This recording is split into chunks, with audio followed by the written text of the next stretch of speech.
Well, and how about this? How big a deal is this? Well, San Francisco thought it was a big enough deal to draft a receiver in the first round, and another guy who I like, by the way, cowing out Arizona in the fourth round. Yep. They thought enough of this, whether it's going to come to a head this fall or not. They thought enough of the instability at the receiver room that they drafted two different guys. So, I mean, if we ask, is this a big deal or not? San Francisco has answered, yes, they used a first-round pick on wide receiver. If Ayuk is on the team and Debo's on the team and they like Juwan Jennings, this first-round pick is kind of a luxury pick. But that's why they're trying to thread that needle this year. They want their cake and eat it too. They want to decide. They want to get one more year out of Ayuk without paying him. That I believe. That's exactly what they want to do. Then and he doesn't want to be. He doesn't want to be a bag of meat. He wants to get paid. He doesn't want to get beat up and be left for scraps on whatever's left at the end of the season. If you're Ayuk, you're looking and say, well, let's see. We beat them, and why did St. Brown get paid and I didn't? If you're Brock Purdy, it gets in your head. I beat him because I can move my feet a little bit better than Goff. He got paid. I didn't. Why? Those are natural things that enter your mind, especially if you hit a few bumps during the season. 248-539-9797. Quick PSA on the Tigers coming up after the update. I am at a weird place with this baseball team. I don't want to do, and check me on this, I don't want to whine. I just want to be matter of fact. I weirdly am at peace with this baseball team. We'll do that after the update. We'll get to the Skunk story. We'll talk Cade Cunningham, NBA Finals. It's all coming up, 9 o'clock hour, 97.1.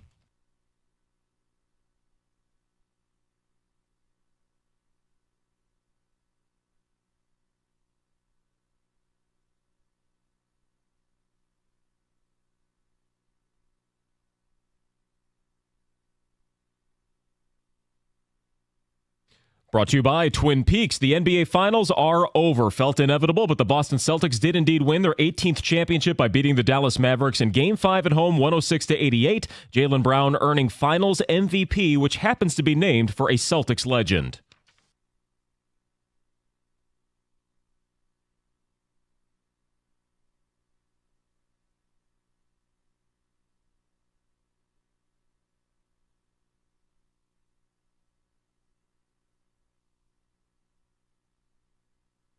He is speechless. Brown averaged 21, 6, and 5 in the series. The Panthers will try to follow suit tonight as they play Game 5 of the Stanley Cup Finals in Sunrise, Florida, one victory away from eliminating the Oilers and earning their first banner. Not enough run support for Reese Olson last night for the Tigers, who went 6 shutout innings, but Detroit only scored a single run. The bullpen gave up the game-tying and game-winning runs in the 7th and 8th, and Max Fried and the Atlanta Pens stymied Detroit's bats down in Atlanta. College football, former LSU coach Les Miles suing the school, the NCAA, and the National Football Foundation for vacating wins during the NCAA infractions case, which drops him below the threshold necessary for the College Football Hall of Fame. He had 37 victories taken away because of recruiting violations from 2012 to 2015. From the Corewell Health Sports Desk, I'm Chris Villar. For more, go to 97.1 The Ticket and Odyssey.com.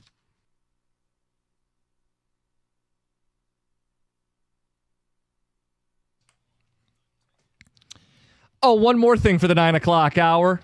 We've got tickets to see Beverly Hills Cop Axel F before it's out in Netflix, and a selling point includes a chance to meet Calvin Johnson there. June 24th. The only way in is to win. The only way to win, be listening this hour for when you hear John say, "Let's F." The Jansen mating call. When you hear it this hour, call in. Get yourself in the mix. Be there on June 24th to see Axel Foley back as Eddie Murphy in the cast that you love. A brand new adventure. It's out on Netflix on July 3rd. Can you confirm that is the Jansen mating call? No. I don't even remember. Obviously, it's a drop. What the context was, I said that in. You wanted to do LFG, but then you stopped yourself because you were going to sound it all the way out. I stopped myself short, because I was actually going to drop the F-bomb. I believe this was his 14-3 game-by-game prediction for the Lions. Oh, could have been.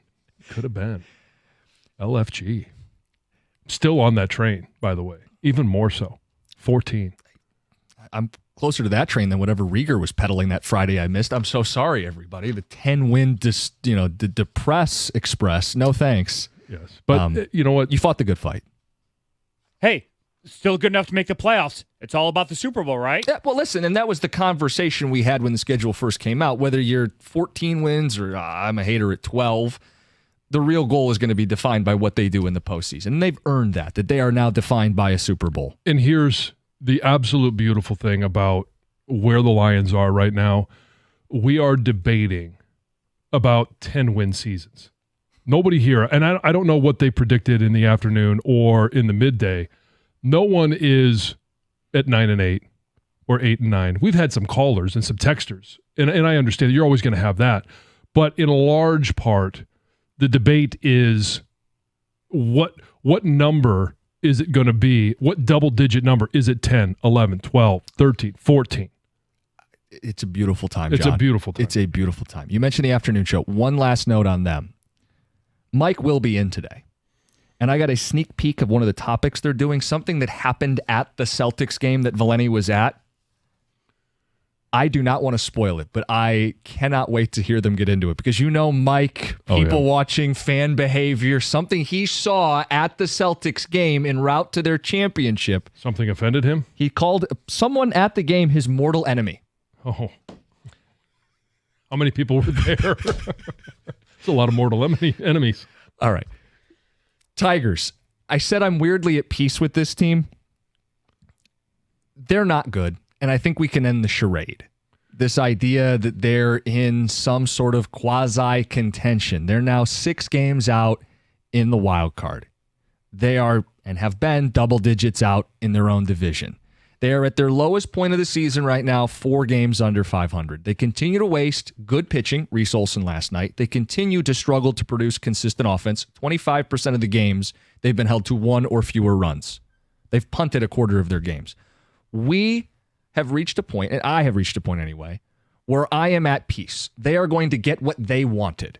They did not want to pursue the division. They did not want to pursue the playoffs. They wanted this to be about development. So in a roundabout way, they're on their own track. They've achieved what they wanted to achieve, which is a year purely about development. So I don't like it. I don't necessarily even accept it. And I'll continue to be mad on behalf of Tigers fans that this is going to be another wasted season. But we've come full circle. This is who they are. We don't have to play any games. There's something freeing about knowing they'll be sellers at the deadline. They'll call more young guys up. This year has a defined vision. This is what it is. A losing team, developing team. Stop the charade. Stop trying to win. Right? Yeah, I mean, it's all, they told us what they were going to do at the beginning of the season. And that was not block young players and go out there and develop as many of the future Tigers, the future core that they possibly can. And then in the offseason, they can build around it. They can add guys that are going to be coming up through the minor leagues. And there are a number of those guys that will have opportunities. Some of them will have opportunities by the end of the year. The ones that I do believe that we will see, what we've already seen, Parker Meadows. We will see him again. Yep. And they want to know, is he just simply a AAA guy, or is there a future in the big leagues? Spencer Torkelson, same thing. We will see him again, and they want to find out, is he just a minor league guy, or will what we saw last year at the second half of the season, the 30 home runs, is that something that is real that we can count on? And they'll have their answers. The other guys, and who knows if we see them, Jace Young, right? Okay, maybe not. We're already looking at Kreidler. Maybe you'll get a chance to look at Jackson Jobe. I think that's a much longer shot. I don't know that happens, and some of that is just simply they want to baby him along because of the injury this year. Maybe he's not going to get enough quality innings to be able to say, yes, we want to see him at the major league level. But it does provide opportunity for younger players to have an opportunity to say, yes, I am going to be a part of the future.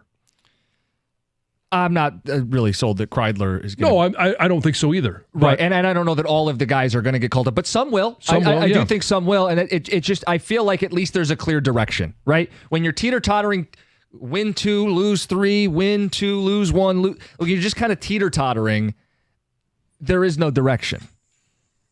the saving grace, the slimmest of silver linings when they are losing the way they're losing is they're clearly defining who they are as a baseball team. There will be a clear direction come trade deadline. Scott Harris is going to get exactly what he wanted, which is developmental time. They didn't block any of these young guys. There's going to be more than enough at-bats to go around post-deadline once they sell.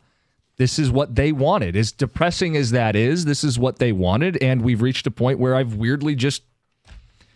at peace with it. This is who they are, and we don't have to play the games anymore. Like the mental games. I mean, they're going to still play a bunch of baseball games. But we don't have to dance this dance from, hey, they got off to a hot start in April, and what happens if the bats figure it out? They're not going to. I don't believe they're going to, and I think a lot of people have come around on that realization. Yeah, and I mean, the definition of slipping away is that you just keep adding games in the negative category. And it's not just wins and losses. It's how far are you out of that final playoff spot in the wild card. Yesterday they were 5.5. Now they're 6. And it's not going to be one that all of a sudden, hey, in a week they're back 10 games. It's going to be a slow drip, but I expect them to go further away than I expect them to make up ground. Yeah, there's not a lot of oomph. Like I would say fight. That's basically from the front office. It's not like there's a trade coming to save the season or some big veteran move that they made before the year to really give them the oomph. So the fight, I mean, the players are still trying to win, but they're working with a deck that's not, doesn't have all the cards. So, I don't know. Maybe people want to see more fight. We had someone reference AJ Hinch yesterday, not blowing up when Colt Keith got squeezed on a bad call. I mean, if you want to see more fight from the manager, we can entertain that. Yeah. But I don't know. I mean, it's the play we're talking about. Colt Keith, 6th inning. 2 on, 2 out. There's a pitch thrown inside, called a ball. Later in the at-bat, pitch in the same area, called for the final strike 3. Could AJ have come out and raised a stink, got ejected? He would have been arguing balls and strikes. Would it have sent some kind of message to back up Colt Keith, defend a young player? Yes. But I do view like this season is there's the fight's not there, right? No, it's not. And I mean, this is where, and I asked the question earlier before we talked to AJ in one of those interviews that we had with him, how exhausted is he? And we're not even halfway through the season because he doesn't have a bona fide leadoff hitter. He doesn't have somebody that he puts in the number 3 spot or the 4 spot. And yeah, matchups, you may tweak the lineup every once in a while, but he doesn't have that ability to have any consistency game in and game out with his lineup. It's always, well, I've got to, I'm going to put in Kreidler because we're facing a righty, or I'm going to put in, insert any player because of the pitcher, but I'm going to put him at 6, and so I can protect him with Riley Green at 4, or Riley Green is on a hot streak, so I'm going to put him higher in the order. Like the exhaustion of just having to manufacture a lineup every game, and then throughout the game, who am I going to pitch hit? Who am I going to pitch run? All of those things, and then you get a singular moment like Colt Keith had at the plate where he gets called out on a 3rd strike. That's clearly not a strike. It was a terrible call. Awful call. AJ would have been well within his right to blow his top and lose his mind. But I think, and Tom, you've made this point off air. A moment missed, but you only get you can't do this repeatedly. Right. Tom, you made this point off air. You only get like 2 or 3 of these maximum in a year where you get to really lose it. AJ hasn't had any, so I suppose this could have been one. What was your read of the situation? Yeah, I mean, it was an opportunity for him to go out there and maybe get ejected in a spot. Maybe he didn't because it's still a super close game. You're actually ahead. Right, winning at the time. And what good does it do to have your manager not on the bench the last 3 innings when you're probably making important decisions like bullpen decisions? He's got a handle on this. John's used the word exhausting, but I do think at some point as a manager and a coach in sports, you've got to step outside your element. And look, hotheads don't really work in sports much anymore. Guys that go off constantly or rant and rant and rant. It's not going to work, but you selectively do it. And I think that was a time last night to maybe go out there and just defend your team. Show that you got their back. Maybe that fires them up to have more quality at bats. We're searching here. I think, John, you used the word exhausted. I'm exhausted. It was funny last night. We had my son's baseball game. We're out there. Mm-hmm. And I didn't even think to turn the game on when I got in the car. He had a big hit, and we were talking about some things that didn't go so well in the game and stuff like that, how we can get better. And I just never thought of it. I get home. I want to turn on the NBA Finals, see if it was competitive. It wasn't. And then I see Jim's prep come in, and I found out that the Tigers were losing because of Jim. I'm tuned out. Like, I officially tuned out after last weekend. You are seeing the long-term now with no Carpenter. The runs are coming they're at a premium even more now, and there's no answers. AJ has no answers. You know, you have guys missing first base that really rubbed me the wrong way Friday night, and it's going to stick with me. I'm like, are you kidding me? And so from Friday, Sunday, and then last night, they've scored 3 total runs, and then they had a nice little blow up on Saturday. I just think that's the way they're going to be the rest of the year. There's no fix. I think if the question is being asked, should AJ have raised a bigger issue yesterday? They squandered bases loaded in the 5th. They only scored the 1 in the 6th. Colt Keith, one of the guys who is paid long-term to be part of this, got jobbed. He was a victim of a bad call. Yeah. That's typically when a manager does blow his top. And it's not who AJ is. I don't want him to ever be inauthentic. I think you lose a locker room quicker doing things like that. You got to be yourself. But I would also hope that part of AJ is getting frustrated and that would seep out naturally in a way that is authentic, that does show, hey, the heart's beating a little bit, that there is a frustration. Otherwise, it supports my point. Hey, they are what they are. Lie down. Season's over. Losing record. Sell. Develop. Wah, wah, wah. But we've often said the players don't view it that way. The manager doesn't view it that way. But you need to see more fight. That's the bow I would tie on it. 248-539-9797. Couple quick ticket texts. This one says, guys, I think the Tigers are thrilled right now. They can trade Flaherty without backlash. If they trade Skubal, they don't have to pay him. It's all good. Another one says, guys, I feel like the Tigers, so many young players, need a more emotional manager. If Leland is managing this team, they're over 500. Hinch needs to come out and argue, show how much it actually matters. Like a fight in hockey. You have to show we're all in this together. Guys, if you listen to Hinch pregame, he totally addressed Kreidler. He didn't air him out. He benched him. I think the message was sent. We also don't know what's said behind the scenes. Yeah. Yeah, and I didn't hear that in the pregame. Yeah. And, good for him. He's actually, another time this year, I thought in the pregame with the general media, remember when he hung Torque out a little bit? Yeah. Next time he'll be sitting next to me. So you can see AJ's pushing. He's being a little bit more direct than he typically has in the past. Yeah. You look at what has happened here. I don't think people are wrapping around their head enough that they've lost their projected leadoff hitter and their projected cleanup hitter, and then their platoon DH provides power and was hitting for good average. It's just there's no answers. And I actually think, John, you'd said it may be a slow drift away in the standings. I think there's a chance they might fall off the cliff here. Schedule gets tougher, too. But here's the other thing, too. And I know we got to get the break.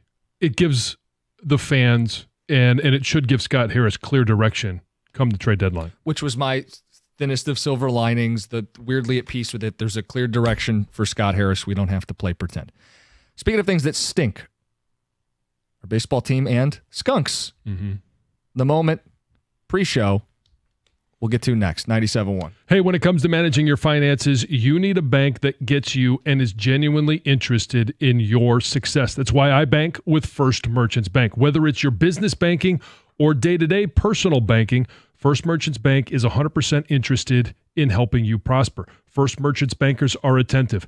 I've been into a couple of branches recently, and I've been doing some business banking with them, personal banking, and every time I walk in, they remember me. They remember some of the things that I was working on, ask how those are going, and they also implement new things. They took the time to get to know me, understand my situation. They'll do the same for you, and they build a financial plan that is going to be unique to you. And when you make the switch to First Merchants Bank, you're also going to get access to their highly rated mobile banking app with innovative personal finance tools. Plus, they're deeply connected to the community's needs because it's their community as well, and they volunteer and donate to local causes on a regular basis to ensure that we all prosper together.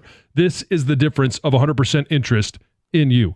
For a better banking experience, visit firstmerchants.com. That's firstmerchants.com. First Merchants Bank, helping you prosper. Member FDIC, Equal Housing Lender.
Tigers lose. Dan Dickerson on the call there. It set him at a weird place with this team. They're losing. It's expected. Now we get a clear direction at the deadline. They can go all in on their developmental year. It's what they wanted all along. The charade is over. Quick note on AJ. We just brought up, whether he should have gotten ejected yesterday with the Cole Keith, ridiculous missed call.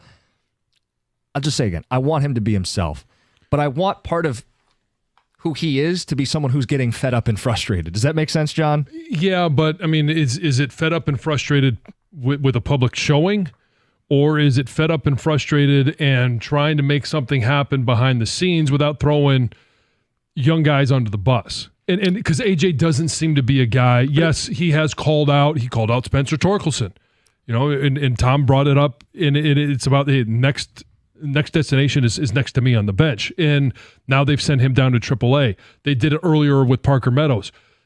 I just don't. I don't need to see a public display. I just want to see something better on the field. Well, I agree with that, and I don't think he'd be throwing anybody under the bus. If it'd be the opposite, he'd be sticking up for Cole Keith, going, "Hey, this guy's had some hard hit luck in this that year. Moment, yeah. He's getting squeezed on a long at bat. It's not his fault. He should have been walking over to first base, bases loaded for a team that's struggling to score runs. Guy had a good at bat and got robbed. It'd be the opposite of burying his guy. He'd be sticking up for his guy. But anyway, if you want to see more emotion from the manager, we can take those phone calls 248-539-9797. When we walked into the studio today, we had planned to start talking Tiger baseball, and then you dropped this skunk story on us. Well, yeah, because when I walked in this morning, I got out of my truck. I thought, there's a skunk nearby. You could smell it. It was clearly a skunk. You know what I'm going to ask, though. So hold on. I came in. I said good morning to Greg. Went through my normal routine. Good morning to Tom. You weren't there yet. Oh, and pot shots. And so and one of the first things Tom said was, "Man, you could smell that skunk, couldn't you?" I said, "Yeah, I smelled the same thing." And I've done it before where I've physically seen one walking right behind the truck, and I texted Greg because I saw him park at the same time. Again, well before you were here. And I said, hey, I texted him. I said, be careful. There's a skunk headed your way. And he, nonchalantly got out of his car, walked up to the door, opened the door, walked in. Like it didn't even faze him. Like he wasn't concerned about it one bit. He's got places to be. He does. He's got jobs to do. Station to get on the air. And so my reluctance, my fear is being sprayed again. Because this has happened to you before. Yes, wasn't directly sprayed, but I had a dog. Pepper was her name. As a high schooler, was it a spotted dog? Yeah, I had a little silver and gray in the hair. Yeah, a little stripe down the middle. I wanted to call her Skunk, but Mom didn't go with that one. Anyway, I was always the first one up. Let the dog out. I have breakfast. I let the dog back in. It's a normal routine. All of a sudden, I let the dog in this time. Dog runs in the house and starts rolling around on the carpet and rubbing up against the furniture. And instantly, I could tell what happened. The dog got sprayed by a skunk. And I started to gag, vomit, dry heave because it was such an awful smell. It's one that you will not forget, will stay with you the rest of your life. We spent the entire day trying to scrub it out of the house as well as off the dog and off of our bodies. Ended up, I go to school. I get sent home because I still smell like a skunk. It was awful. I don't know why I'm laughing because that sounds terrible. It was awful. So I do have maybe a little bit of a heightened awareness to skunks. Greg called you a coward. No, he didn't call me a coward. He said I was cowering in the front door. Yes, which I was. I did not want to get sprayed by the skunk. But is this skunk even real? Because the first question... So in that situation, yes, I had visual confirmation. There was a skunk. Today? No, when I was... When I texted... Yes, I understand that. But I'm saying today, is it possible it's just one of our coworkers that was... having a good time this morning? Having a good time before coming into work. No. Because the smells are similar. Similar, yes. And we did not see a skunk today. And I even went out the very first chance I could get, walked around the truck, the area that you parked, Greg parked. Yeah. Didn't smell anything. Just smelled that, the dew in the morning. I am not going to make a judgment or cast judgment on myself because you have a lack of awareness of the world around you. Okay.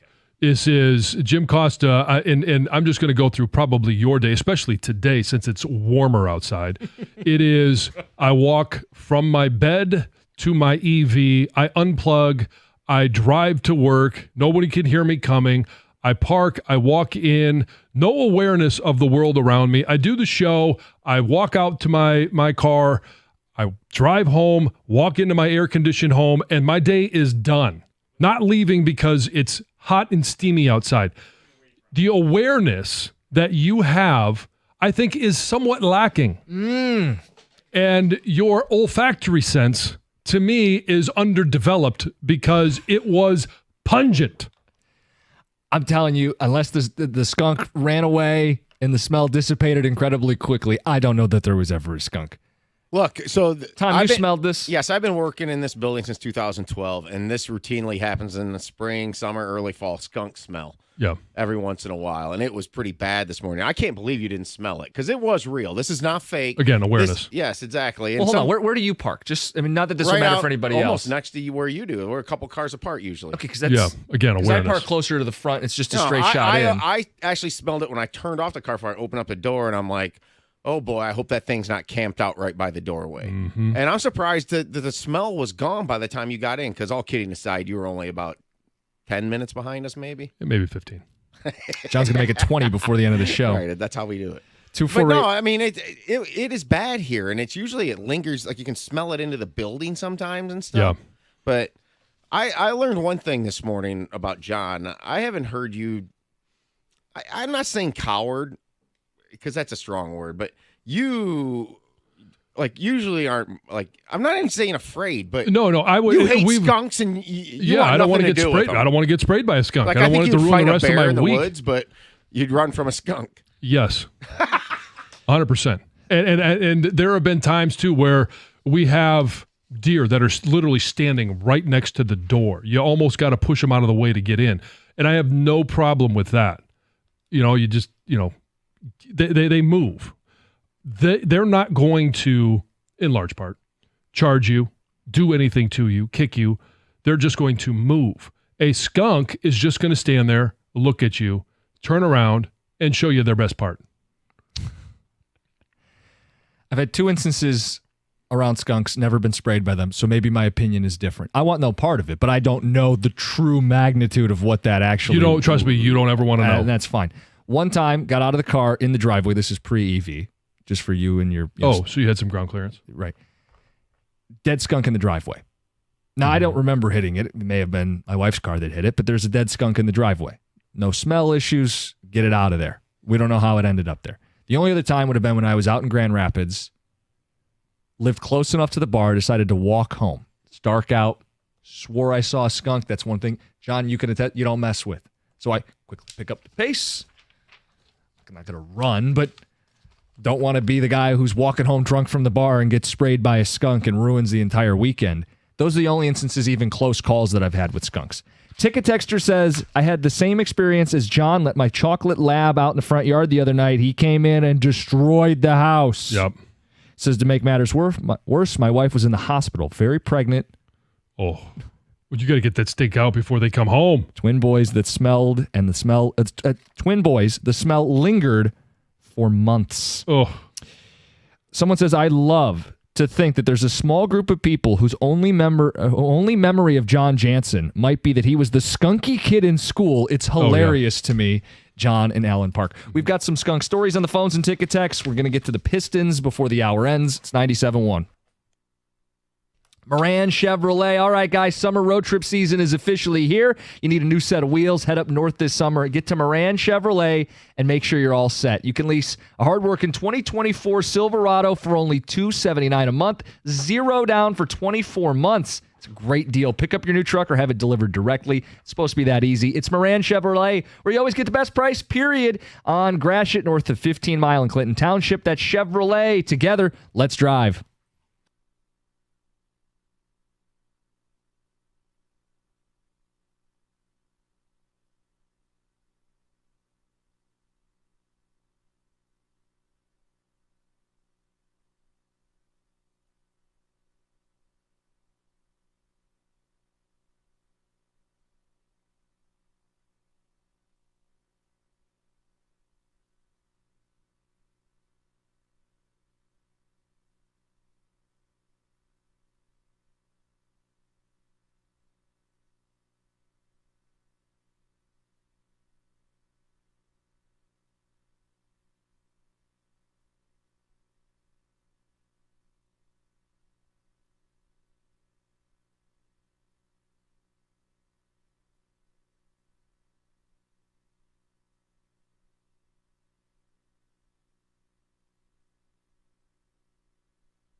We'll get to them in a second and what you want the Pistons to steal from the Boston blueprint.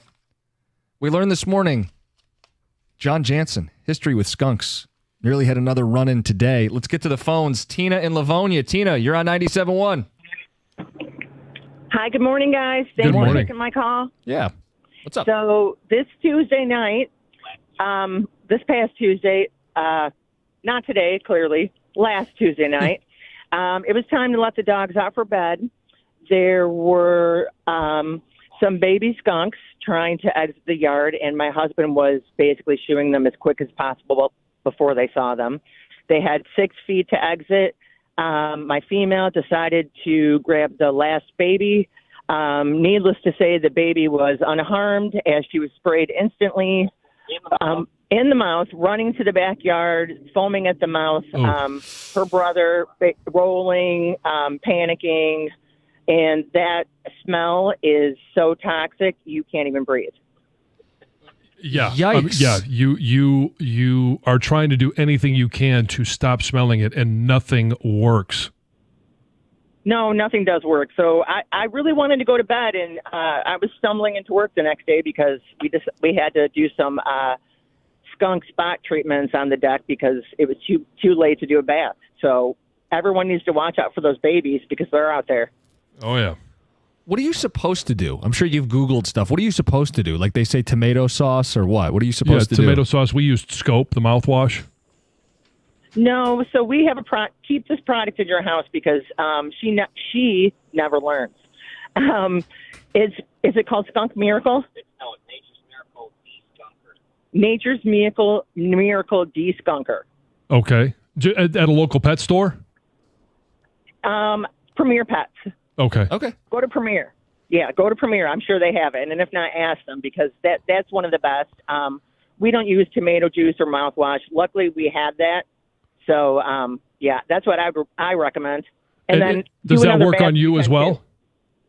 It works on me. It works great. I never smell.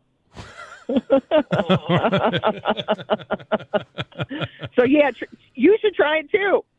All right. Yeah, maybe I'll give it to Jim. He can use on his feet. Talking you hung up on him? Talking to me? Yeah. What, you wanted to keep going? Yeah, well, we were having a conversation. Oh, okay. I thought we had a good little back and forth banter. I was going to move on. So were you talking about my She was feet? clearly talking to her husband. It was a conversation there going on. It was a good chat. She referred to the tomato juice. I've heard that since the day I couldn't remember. Oh, yeah. But then you said tomato sauce earlier and paste and all that. Do you think the bolognese would work better? Stop this. Having the garlic and the meat in it and Little everything. onion in there. Chef anything. Boyardee bolognese Yeah. can. Yeah. What if she said, Pour it on actually, me. you know what you're supposed to do is you're supposed to keep Chef Boyardee in the cupboard. Yeah. I've never heard, I didn't know, I guess I shouldn't be surprised that they make a product specifically at this point for skunk smell. And now the question is, do you want to be proactive, John? Are you going to pick this up? I'll probably at some point, yes, have that in the Janssen medicine cabinet, just in case. I haven't seen them around the house. Maybe I should leave it in the truck just in case it happens here. I can scrub you behind the ears. But you don't have the grubs, right? That No, was the we thing don't know. got Yes, earlier. yeah. We heard that it's they're after the grubs in the soil, and because I use Natural Way, I got No free grubs. free grub control. Yeah. We got Chris in Milford. He's got stories. Chris, you're on 97.1. Hey, guys. I just wanted to tell you, when I was 5 years old, I was out in my backyard with my dog, and I saw something that I thought was a cat. So I went up and I tried to pet it. Oh, no.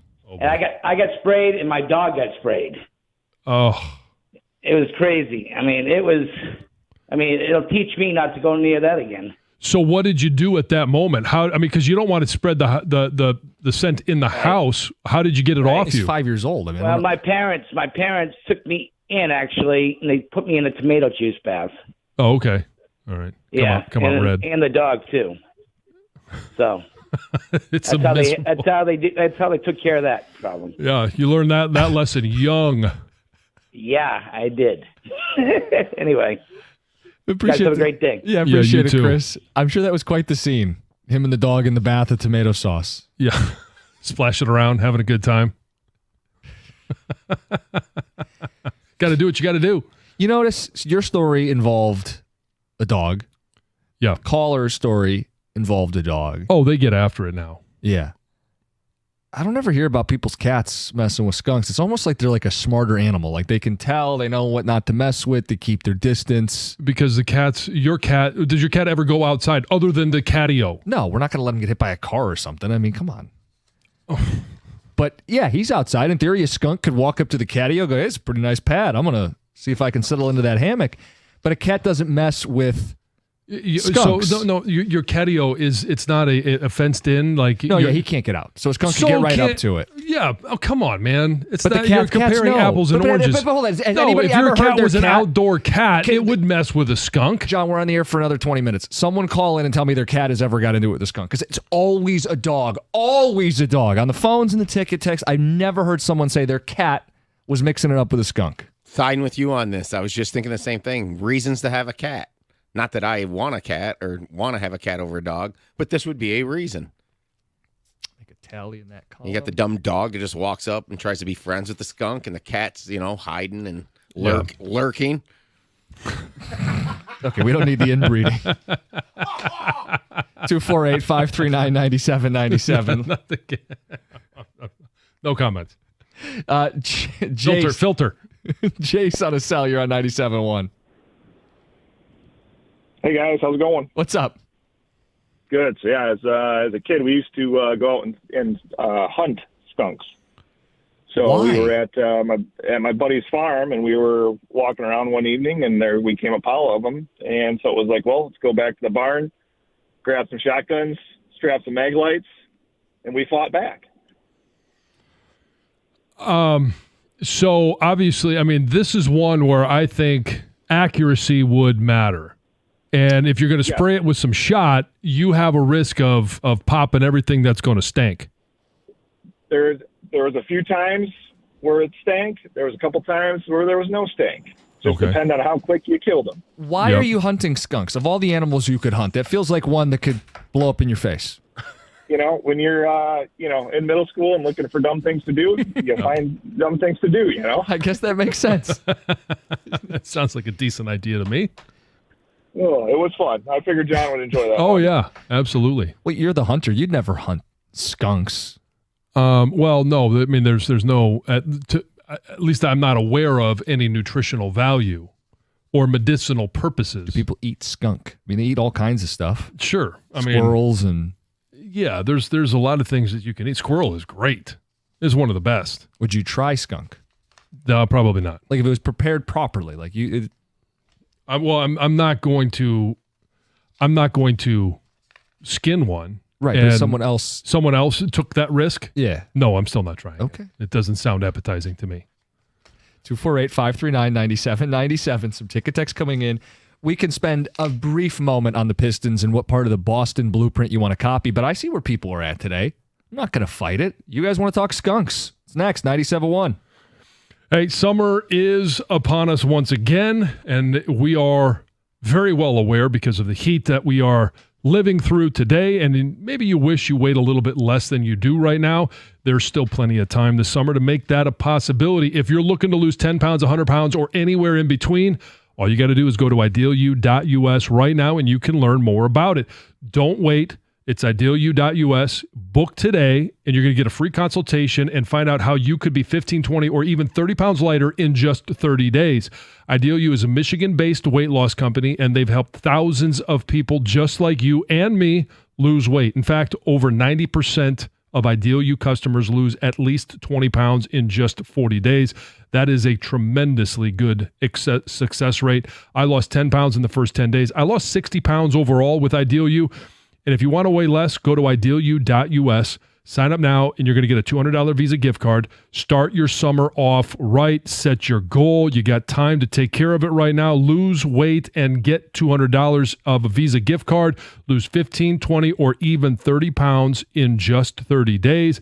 I did it, and I know you can as well. Go to idealu.us today.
I'm just saying, everybody who calls in has a story about their dog getting sprayed by a skunk. Never their cat.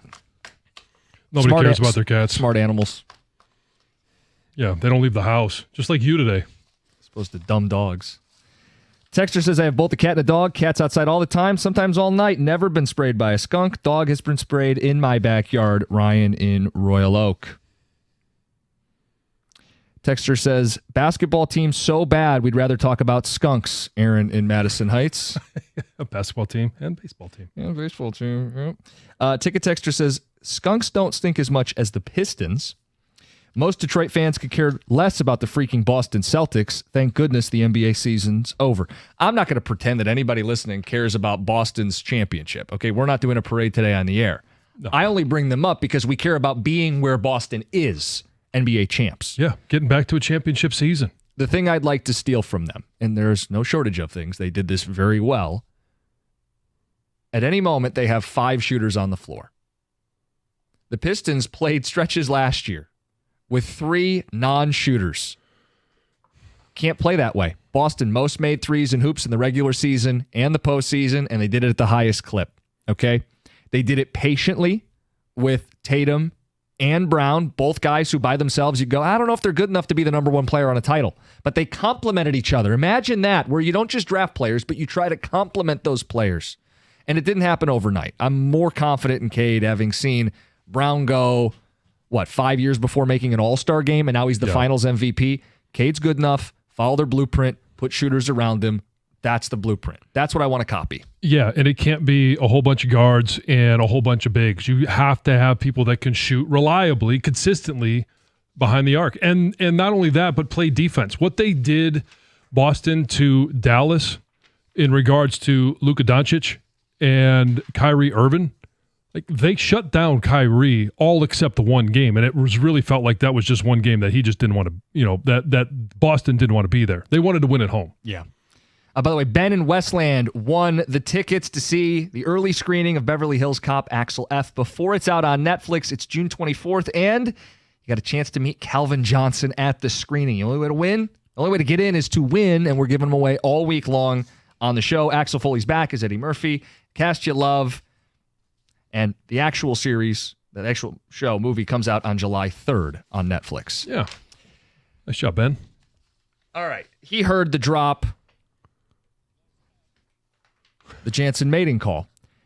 We also had a drop earlier in the show that goes all the way back to the skunk story. Yeah.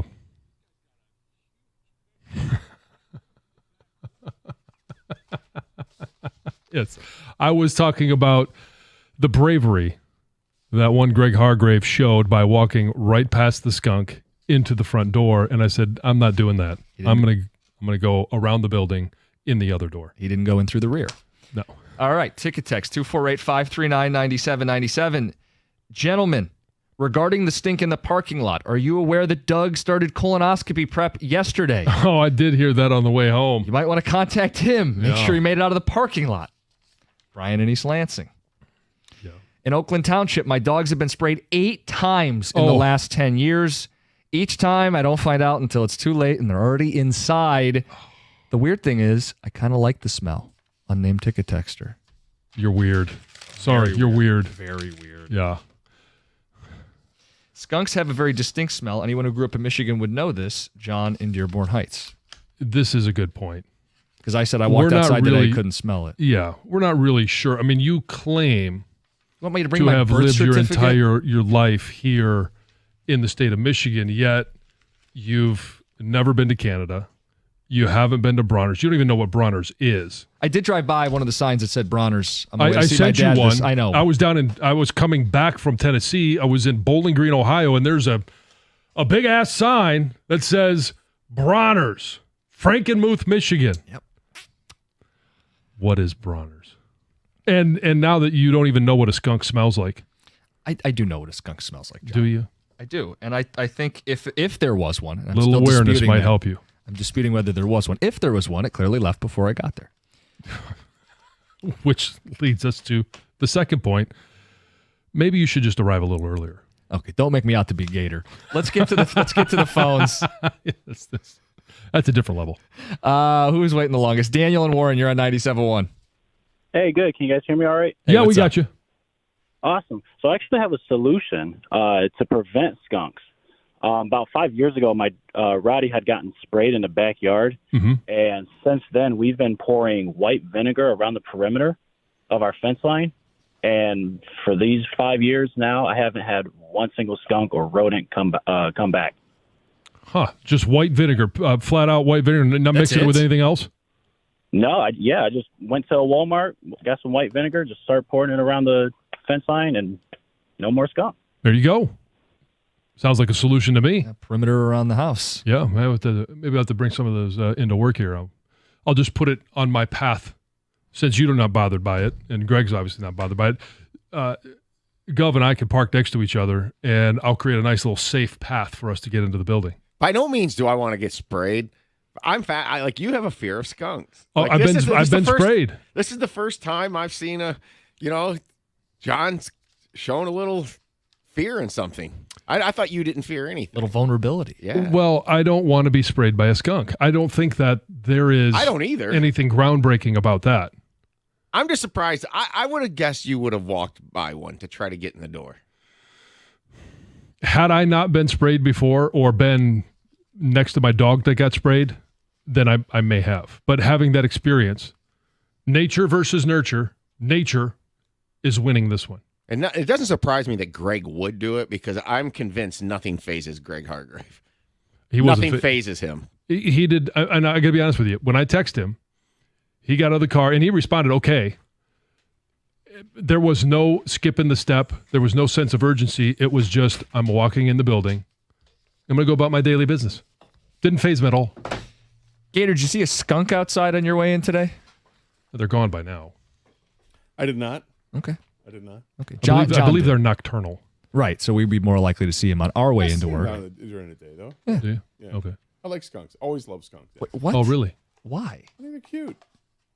So he's obviously never been sprayed. Well, Has Lois ever been sprayed? Yes, once. Oh, no. Fortunately, she probably got just a smaller percentage of the spray, but when it happened, I knew it. How did Lois react? Well, there was a loud bark, high pitched bark, and I ran outside. I'm like, "What?" And she's like, kind of, Shaking it off.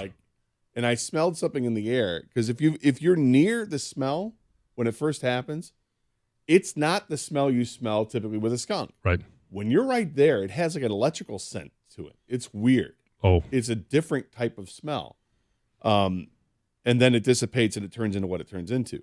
So I got the dog inside the house and immediately took her right to the bathtub. And I think because I got it right away, I was able to get most of it. Unfortunately, because it happened in my backyard and it was like early fall and I had windows open, it all came into my house a little bit too. And there wasn't a whole lot I could do about that until it just moved on through. It's brutal. No, it happens outside. It's staying outside. The hose is coming out and going to spray the dog down. I'm not bringing that Probably dog should inside. have done that, in hindsight, but yeah. We had a guy say his dog's been sprayed 8 times, so I guess you live and learn at that point. Well, yeah, then you probably have a concoction, yes, yes. near your house and need to find a way to get rid of that. I do see them. I have seen them in my neighborhood, though. Yeah.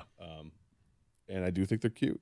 Maybe it's because I grew up with cartoons and watching Pepe Le Pew and all that. That you think they're cute? Yeah.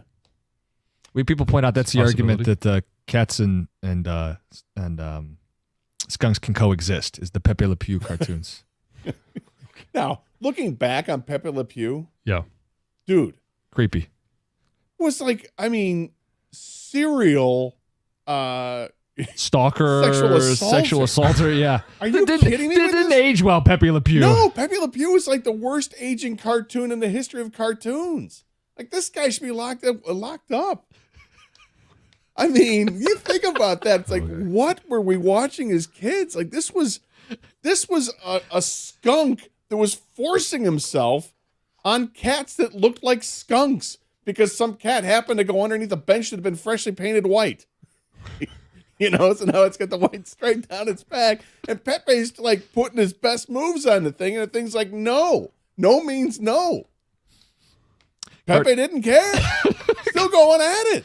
Cartoons that didn't age well. What do you have coming up today? Cartoons that didn't age well. No, we're going to give a brief update on Doug from yesterday when he was playing with fire. Mm-hmm. Oh man, was he playing with fire yesterday?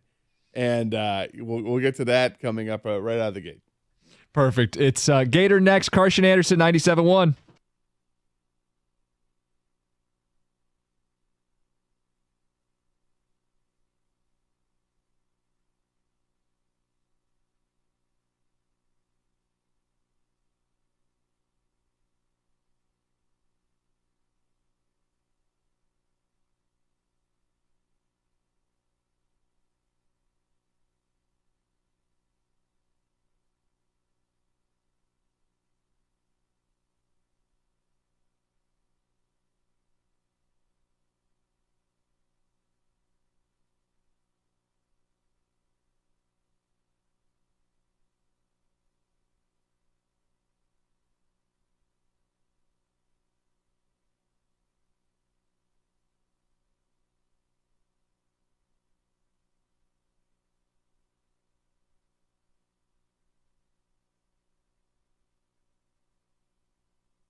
All right, welcome everybody to the Carson Anderson program. Gator and King with you today. Doug is, he's got a procedure today. He's going to have his colonoscopy today, so he is out. He'll be back tomorrow. But those that tuned in yesterday know that Doug was playing with fire. And King, when we had the call from the guy, I thought he said it beautifully. He said, I've been listening to the show for like 15 years, and I never knew Doug to be a gambling man. Now, we say this because if you've ever had a colonoscopy, there's the prep involved. And the prep is basically you take laxatives and you drink lots of this liquid that also has electrolytes in it because it's going to clean you out. That's the whole purpose. You fast for like 36 hours prior to it. If anything you have is just liquid, but you can't have any solid foods well in advance of the procedure. So this helps clear everything out. And you do it twice. You do it, I think they're like 12 hours apart or whatever it's supposed to be. So it ensures that when they go up in there, that there's nothing up in there to block their path of what they're looking for. And it ends up being, I think it's hysterical. I think it's funny as hell going through it because I've gone through life thinking that farting is funny because it is. It's hysterical to me. But when you mix it up with what ends up coming out, it's just bathroom humor. We don't have to go totally into it, but it's funny. I think it's funny. Rather than being concerned about it, you know what you're doing to your body here. It's not painful. It's just a sweet release. And it goes on for about, I would say about an hour and a half maybe total. But it starts, I would guess that you start to feel a little funky, like you get, maybe I have to go to the bathroom. I would say within an hour of taking the laxatives, and once you start drinking the liquid as well, you take the laxatives first, and then you wait a while, and then you take the liquid, then you start drinking the liquid. Maybe like 90 minutes. I think you got 90 minutes. Is probably a good time period. Doug yesterday on the show took the laxative at 1 o'clock. Our show goes till 2 o'clock. Doug did not leave the building until a little bit after 2, like 2:05, somewhere in there, 2:03. He's got, what would you say, Kang, a 45-minute drive? Yeah, about 45 minutes. Yeah, there's some traffic snafus that could extend it to an hour, depending on, construction and whatnot, and there is construction and whatnot. So when he left the building yesterday, we were both kind of like, are you sure you're going to make this? I was encouraging him to stay at the station, knowing from my own experience when I had my colonoscopy 5 years ago, which, by the way, yes, I have to have one this year. I know that it's probably wiser to stay at home. The fact that Doug wanted to do the show yesterday, I always thank him for doing that. But that he didn't take the last hour off, which he should have. He didn't. He was going to really be cutting it close. So I'm going to read some of these texts of what I can read anyway. And got a text message from Doug yesterday at 2:22. 2:22. So he is driving, and he does the voice to text thing, so he's not like texting while driving, he's speaking while driving. It says, about halfway home, my stomach just started to grumble in a fierce way. Still no bowel pressure, however. And I replied, and now? Because this was, at this point when I saw it, it was close to 3 o'clock. And so I already missed a half an hour of this. And Doug replied, just made it home. Started flatulating about the last 5 miles. And then I said, well, game on. And he said, oh, it's on, all right. So full on. Sounds like he made it. And then Ken, you replied, and I appreciate your reply where you said that you just... I thought we were updating each other on bowel movements. Right, no? yeah. And you let me know that happened. It's just Doug? I want to know. Okay. I want to know. And I then appreciate the support. Yeah, I said nice, and Doug said attaboy. So yeah, we were just supporting each other. Exactly. I like That's it. how it works. But sounds like Doug made it home. I can't believe he made it home. Because when it comes on, there's not a whole lot you can do. It's not like, you get the little pain, like, okay, something's going to happen here in the next 5 minutes. It lets you know you have to pull over now, or you have to get up off the couch and go to the bathroom now. Yeah. It comes like that. I still cannot believe he did what he did. Well, you know what? Doug lives a pretty safe life. Just like the caller mentioned, he's not really like a gambling type man, and when he does gamble, it's very, very minimal units, as they say in the gambling world, right? It's about as minimal as you can get. So I think, like Doug, this is for him, this was living on the edge. This was excitement for Doug. A colonoscopy. This was the prep. So I think that's what he liked. I don't know why he did it, but he chose to do it. Plus his diet, what he eats in general, he's probably almost clear anyways. You think he'd be cleaned out. Yeah. Lots of fiber and whatnot. Mm-hmm. But nonetheless, well, it doesn't matter if he's already cleaned out. This stuff is going to... Yeah, I know. What makes it worse is it's going to flush out the water. Mm-hmm. Whatever you got in you, it's going to just push it out. Yeah. But apparently he made it. Good for Doug. Good for Doug. Glad you made it. Glad it happened for you, and I'm sure everything's going to go well today, and he'll be back on the air with you tomorrow. But lots of other stuff happened. It wasn't just Doug and his preparation. Obviously, we had the NBA championship come down last night. We've got the Stanley Cup finals are still going on. We got game 5 tonight, and we could see a new champion crowned tonight. That's possible. We had the Tigers losing 1-0 in a heartbreaker yesterday. Yep, that happened. We've got some people that aren't happy with where they're at in the world of the NFL, which could affect the landscape of the NFC, which, of course, is where the Lions are at. And we have details on the latest Lions free agent signing on the contract, the 2-year deal that Jake Bates, the kicker, signed. We'll get to those details And I'm curious at the reaction that the fans have and that our listeners have of what this contract really means. 248-539-9797 is the telephone number. Gator and Kang with you today on the Karsch and Anderson Show. Doug will be back tomorrow. This is 97.1, The Ticket.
All right, so according to Adam Schefter, about 34 minutes ago, has the we knew that this was coming down. We knew it over the weekend that Jake Bates was going to sign a contract. It says the Lions officially signed standout UFL kicker Jake Bates to a 2-year, $1.98 million deal that includes $150,000 guaranteed and $100,000 signing bonus.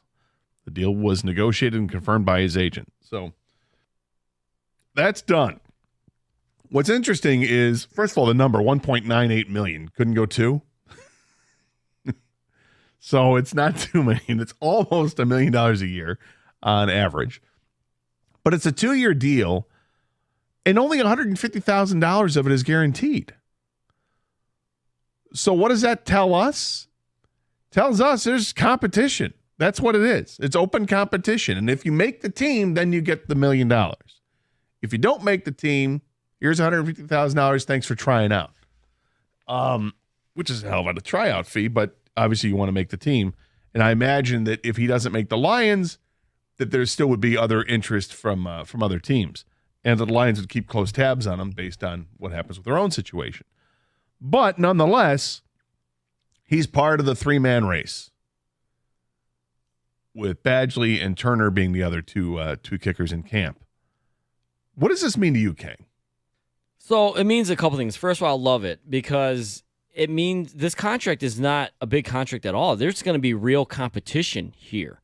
You know, I think when we first heard that Jake Bates was going to sign with the Lions, we thought, okay, is it because they gave him the most money? Is it because he felt the most comfortable kicking here? And I think it's the latter, because the money thing is not an issue. He's going to be in a real competition. That's not a lot of money. I think Jake Bates looked around. I think Commanders were one of the teams. He felt comfortable. Maybe the most comfortable here is where he could win the job. Now, nothing's going to be given to him. The contract suggests that. But the fact that he's kicked here most of his, all of this past year almost, and then the Lions schedule, if he does make the team, they only have 2 outdoor games. I think Jake Bates, his agent, they knew this, and this is the best opportunity for him. And even if he doesn't win this job, you know how it is in the league. Kickers are going to be going to get calls throughout the season, right? I mean, it's almost like a quarterback issue now, where you're like, there's some point you're going to be using a backup kicker. Well, it feels like you either have one or you don't, and half the teams have one and the other half does not. So when you don't, you're scrambling to find the guy. Lions fans have been spoiled forever because of Eddie Murray in the 80s, Jason Hanson in the 90s into the 2000s, and then we got spoiled with we had Prater for a couple years with Matt Prater for several years. It was awesome, and we've been even before Eddie Murray, they had Benny Ricardo, who was there for a while. So we've seemingly always had the kicker until we started scrambling for it after Prater. Even before Prater, we're scrambling for it. Between Hanson and Prater, they were looking around. And they're in the same position now with 3 kickers in camp. And I don't think, is this a situation where you say, well, if you have 3, you don't have 1? If I got 3 guys competing for a quarterback, does that mean I don't even have 1 quarterback because I got 3 guys that are, nobody's separating themselves? It's more so because, if you have Justin Tucker, you know who your kicker is going to be, right? If you have the kid Aubrey from the Cowboys, that guy is going to be your kicker. Harrison Butker is going to be the kicker with the Chiefs. Yeah, maybe. Well, you're right. Yeah. And so what the Lions issue is, what you're hoping for is, okay, you don't have that quote unquote lock it in, bold, right in stone kicker yet, but you hope to have that by the end of camp. You hope someone rises to the top and is a clear winner of this competition. What you don't want is you're picking the cleanest shirt out of the dirty laundry. Right. We want pristine shirt from the dry cleaners here. Right, but I feel like what they have are 3 different shirts with different degrees of wear. You got one that looks great, but it's got a little funk, right? But it looks okay. It's casual wear. It's casual wear, but it's got some funk, and you're going to have to put some sort of smell well on top of that so that you can be tolerated. You've got another shirt that doesn't smell. That looks pretty clean, but it's got a hole in it. It's got some hole in the pits. You're like, well, I just don't raise my arms. It's good in certain situations, but not in like an elegant situation. Right. Then they got a third shirt well, let's say that It's never left the house, really. Yeah, it hasn't even opened yet. Yeah, exactly. You're not sure. Yeah, it's still wrapped up in a plastic. Like, I got this, I don't know, recently, but I haven't opened it up yet. Should I use this? It looked good online. Yeah, it looked good online. I haven't tried it on yet. I don't know if it fits. Yeah. I don't know if it fits yet. I'm taking a gamble. I bought it online. I don't know if this is a brand I haven't tried before. I don't know if it's, if this is going to feel like a large or a medium. I don't know. That's what they have. Each kicker has different attributes that are pretty good, right? Like Badgley is pretty good from inside of 40 yards. He's really good, but he doesn't have the leg necessarily to give you all the confidence in the world beyond 50. Turner apparently has a leg, but has no experience.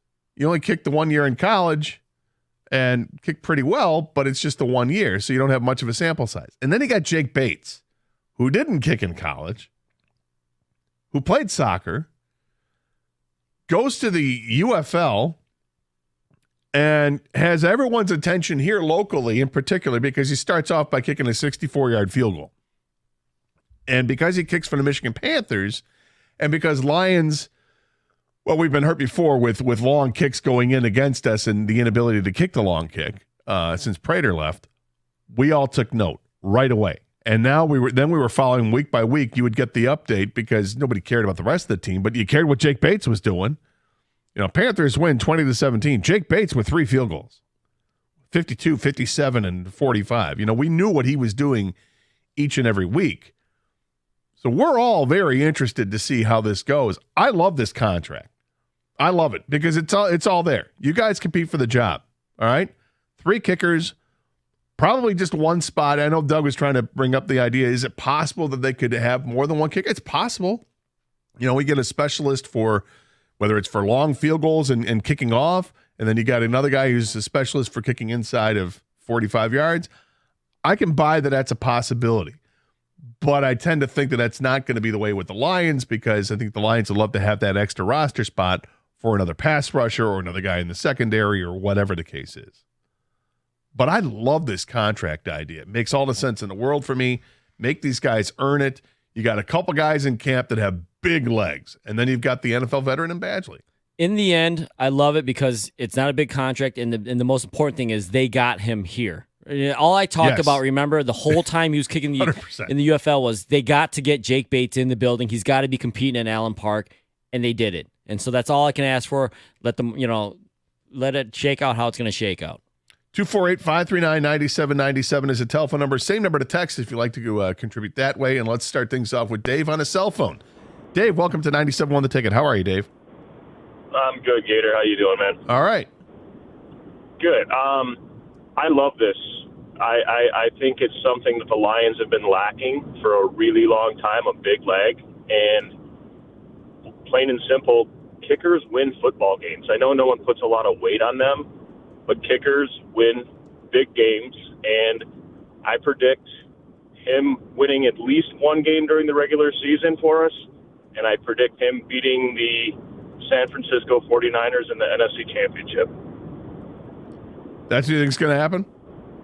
That's what I think is going to happen. I think he's going to kick a 64-yard field goal to win the NFC Championship and put us in the Super Bowl. Well, that'd be massive. Bold-ass prediction. That is a bold-ass prediction to happen here in the month of June. I appreciate it. Thanks for the call, Dave. Listen, that's a storybook ending, right? That's how Jake Bates would draw things up, right? You dream of this opportunity if you're a kicker. You dread this opportunity if you're a head coach, that you're laying everything on the line for a kick of that distance into the foot of the kicker. And yet, this is exactly why you have him in situations like this, right? You need a long kick. Well, you couldn't, if you had a 64-yard field goal attempt at the end of an end of regulation, I don't think the Lions would let Badgley get up there and try that kick. I think they would take their chances on a Hail Mary or if you can still get a first down and move the ball downfield, that they would go for it on 4th down in that situation. That's what Dan Campbell's done. But if you've got a guy that has that leg, maybe it gives you pause to let's let's give this a chance. Well, that's the X factor with Bates. He's got the big leg. He's got the distance. At the end of the season, though, unfortunately, he started missing some other kicks, with the Panthers. And so if he can, shore that up, maybe with Fipper and the other special teams coordinators on how to be more accurate from inside 50, he should win the job. Because outside of 50, it looks like he's got clearly the biggest leg out of him, and that's a weapon because, instead of having to go for it on fourth down, like you said every time, 3 points, yeah, take that any day of the week, right? If you can, yeah. If they felt that they could trust that kicker last year, would that have changed things in the second half of that game? When the Niners came down and scored, would the Lions have answered that right away with a field goal instead of going for it? And what was it, a 45-yard field goal that they could have tried?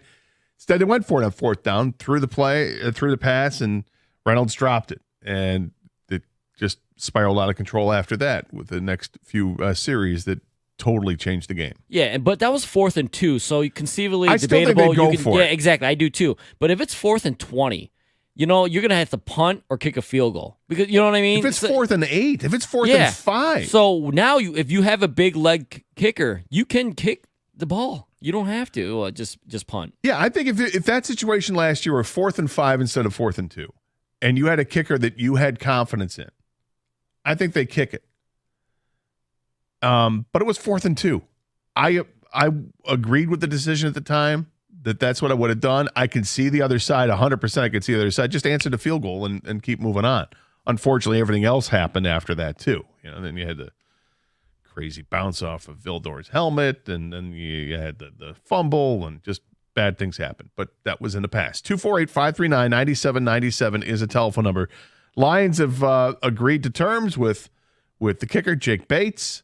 And yet the guarantee is only $150,000. It's a 2-year contract worth almost $2 million, but it's only $150,000 guaranteed, which means competition. Is this a good thing or is this a bad thing? Does this show that the Lions have a true weakness because they have 3 guys kicking for the same spot? That means that they don't have the one guy.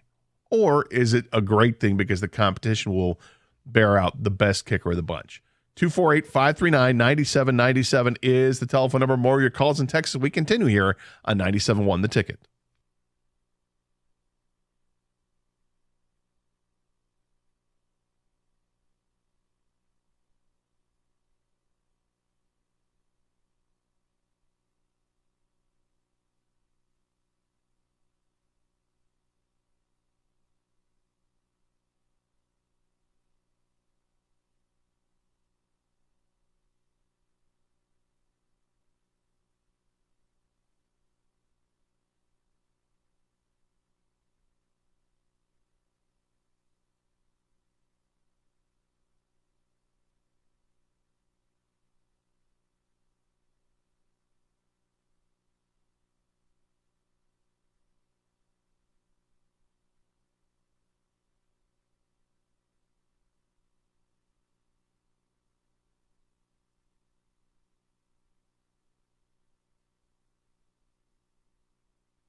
Welcome back to the Carson Anderson Show.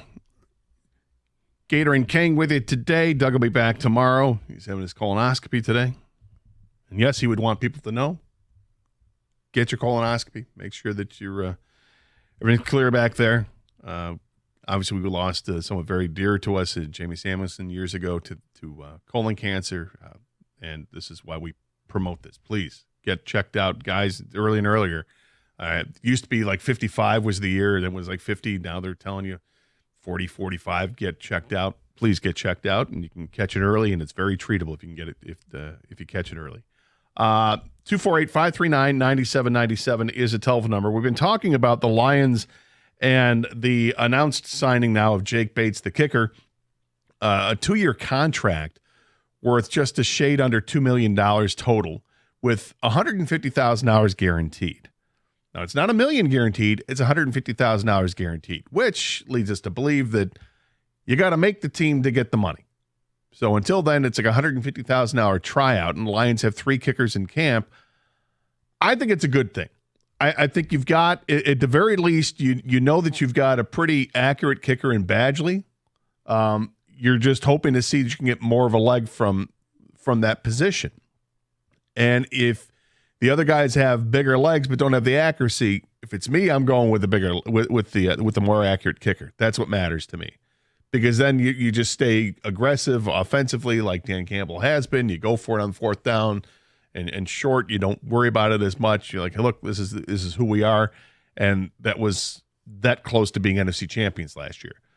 But the other thing is you can work on your leg strength, and I'm sure Badgley knows that writing was on the wall when they've got these other guys that well, certainly when Turner was in camp, that he knew I've got competition. And then you're watching what's going on with Jake Bates in the UFL and the Michigan Panthers, and this guy's got a monster leg, just knocking down 50-yard kicks and 60-yard kicks like that's what he was put on this earth for. He had 4 kicks of 60 yards or more. And 5, he had one that was called back because of I think they called timeout before he kicked it, and he still drilled it. So you know that you've got to improve. We'll see what it looks like in training camp when they get out there in July and August. But in the mini camps, they had competition between Turner and Badgley, and it sounded like, based on the reports, that Turner may have had a slight edge over Badgley. He was certainly knocking the kicks down from further out, but he was also reasonably accurate from in close. So bringing this other guy to the mix who just got done with his season, and now all these UFL players are getting contracts, signing elsewhere. I just saw that the defensive player of the year signed with the Cowboys, a linebacker. And we had the news that Adrian Martinez was going to sign, the quarterback was going to sign somewhere. So we'll keep an update on that. But with this kicker competition, do you still want Dan Campbell to be uber aggressive as he has been when it comes to the 4th down decisions? Or do you want him to kind of reel in a little bit? If you've got a kicker that you know that you can count on, would you like him to be less gambly, if you will, Dan Gamble? Do you want him to be more conservative, or do you like the aggressiveness? Do you think that's just the DNA of this team? It's part of the identity of who they are, and keep going out there and doing it. 248-539-9797 telephone number, or same number to text us as well, and let us know how you feel about that. Do you still want Dan Campbell to be aggressive regardless of how this kicker competition works out? Now, King, when I think about this, the aggressiveness, I love him being aggressive when it's like 4th and 2, even up to 4th and 3. I think it's situational, of course. There's time and a place to do it. I never really like going for it on 4th and 2 when you're inside your own 40-yard line. I don't advocate for that. And I don't think Campbell's done that a whole lot. We've seen him fake punt at times. I'm like, did you just fake punt from your own 20-yard line? Yeah, they did, and they converted it. And okay, great, I guess, ballsy, but I would not have done that. But when you start getting into the 4th and 3, 4th and 4 range, and you're going for it from, just inside the 50-yard line, start to get a little nervous about that, even though this team has converted. And I know that the numbers bear out that, hey, if you convert it more than 50% of the time, I guess the analytics tell you that it's worth doing. Sometimes I just go by the eyeball test rather than the analytics, and I can still get the pain in my stomach if they're going to go for it on 4th and 4. I don't think that this is going to neuter them at all and stop them from being aggressive. If they have great competition, you bear out a kicker that's got the giant leg, and let's just say for the sake of argument that Jake Bates wins the job. I don't think it stops them from being aggressive on 4th and 1, 4th and 2, maybe even 4th and 3. But I do think it stops them from having to take that chance when it's 4th and 5 and you're at the opponent's 40-yard line and you don't want to take a 57-yard field goal attempt. You just want to have the chance to extend the drive and go for it. For me, I'd want Dan Campbell just to dial it back a scotch. I mean, just a scotch, because I'm a true believer in the identity of this team is through Dan Campbell, and that's aggressiveness, and that's confidence, and that's belief. And, you know, their DNA says we are going to go for it and we're going to get it. I think that's played a huge role into the turnaround of this franchise, this organization, the players, the culture, everything. But like I said, when I say dial it back a scotch, there are game situations that you have to be aware of. We'll just go right back to the last game they played against the Niners. To me, you kick that field goal, not because I don't want them to be less aggressive. It's because it was a math game for me. The Lions could have kicked a field goal or scored 3 points on every drive in the second half of that game, and the Niners could have scored a touchdown on every possession they have in the second half of that game, and the Lions still would have won the game. It was just simple math, you know? For me, you get the points, you go up by 3 possessions in that situation. That's why I wanted him to kick it. Now that you have this possibly a kicker that can kick from further out, I don't want him to change his mindset except when it's, hey, this is the right move. You know, goes back to game management, right? But you just can't change the identity of this team because I think that's so important to how the Lions got where they are. And so for me, like I said, I'll go right back to it, dial it back a scotch. But if you know you have this kicker now, I think that does give you the extra confidence to kick, you know, a 45, a 50, a 54-yarder when you have to, when the time is right, when it just makes sense for you as a team to try to get the win. Yeah, I see it. And then I just don't want the coach to totally change colors. He's not going to. I don't think he's going to. I agree with you. If again, everything is seemingly situational. You know, it's different when you're kicking indoors than kicking outdoors. And the Lions have a ton of games where they obviously half the games they play at home, they're indoors. They have a bunch of other games that are playing indoors. I think all things kind of being equal there, if I see the opportunity to kick a 57, 58-yard field goal and you've got the guy that has that leg, or it's 4th and 4, kick it. Try to get the points. And the other thing is, the biggest thing it's going to there are 2 major factors that will play a role in that decision. First one is your confidence in the kicker. But beyond that, it's confidence in the defense. And this will be a testament to see how much have they really improved the defense.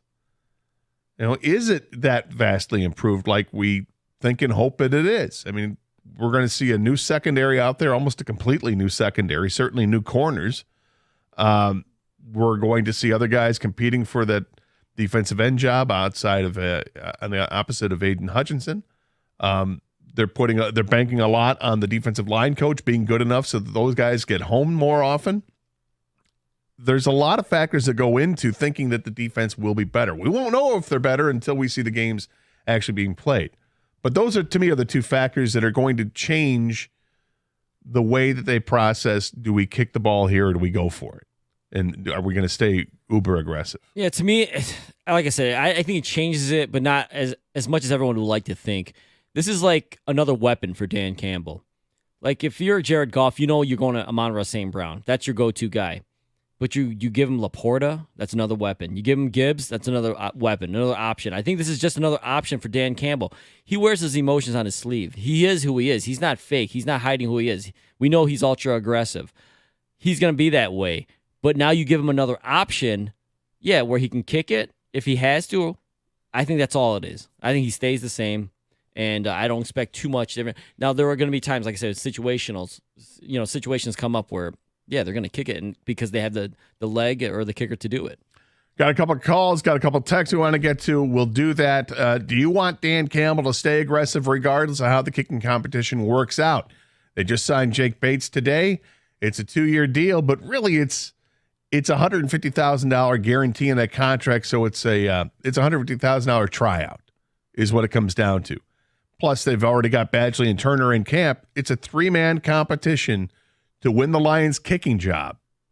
Do you still want the coach to be aggressive? We'll talk about it next year. 97.1, The Ticket.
So it's official today. Jake Bates signing with the Detroit Lions, a 2-year deal, the kicker from the UFL on the Michigan Panthers who caught everybody by storm, knocking down 60-yard kicks, including a 64-yard kick. Ed Lions fans talking immediately. Got to get this guy. Got to sign this guy. I felt like there was a ton of pressure to get this done. Felt like our summer would not be the same, Kang, if he had signed with somebody else, because this is a guy right in our backyard, kicked field goals right there in Ford Field in front of everybody to see. Well, we're in front of 8,000 fans to see. But we saw the highlights, and we kept track of them. Because even if the fans didn't go to the games, they were still paying attention to who Jake Bates was. And when you see a guy with a leg like that, and he's kicking here, you're feeling like we got to get this guy. And I feel like if the Lions didn't, we wouldn't hear the end of it. Yeah, I mean, I was leading the charge, during his peak during the year. I'm not going to lie. He lost a little steam at the end of the year because he started missing a few kicks. But with that being said, I'm just glad they got him in the building. He's ours as far as he's going to be competing with the other kickers in the Lions camp. I didn't want to see him in another, team's facility trying to win that job out there. If he's going to lose the job, lose it here. And because he lost it fair and square in an open competition. So I love the fact that they signed him and got him in the building. It's the most important thing. Got some ticket text coming in. Bates is basically Kickalicious 2.0, and dude couldn't handle the pressure of the minor leagues to empty stadiums. He's going to get cut in camp. Hans, the Uber driver. Well, that's a happy thought.